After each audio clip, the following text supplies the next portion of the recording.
waawareey maaha waxa sidan loo qaybsanayo maaha ciidamadii huwantahaa ee abiyey ee waa wax kale.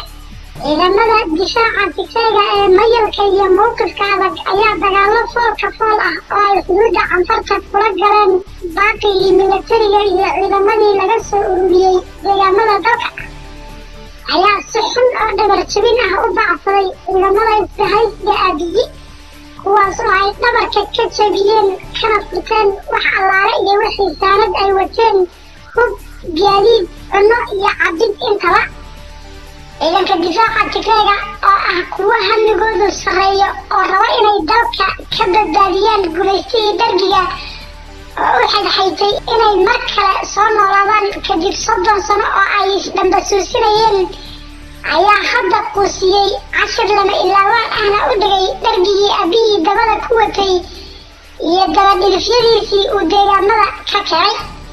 waxay cashiran maskaxdooda ka bixin canfar ku siisay jamaacadda TPLF iyo ciidamadeeda xoogga difaaca Tigreega cid alla ciddii hiil u ahayd axmaaro, waxayna kuwa aan weli imanin balse la soo wado u sawirtay inaysan waxba ka soo horeynin. waxaa marag madoon ah inaysan marnaba guulaysanaynin cid daalim ah oo isu soo bahaystay inay shacab meel degan burburiyaan, baabi'iyaan, dhulkoodana kala wareegaan.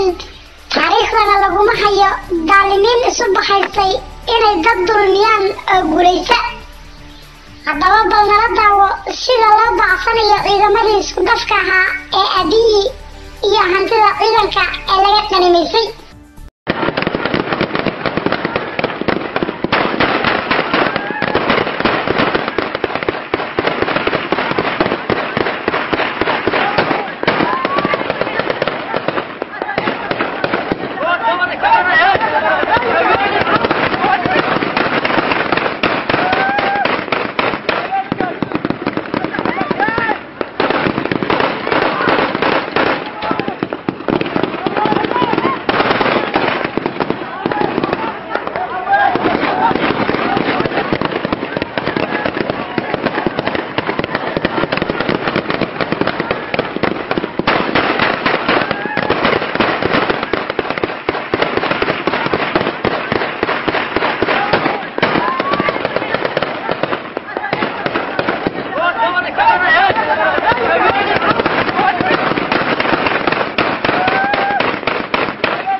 saya ini squid.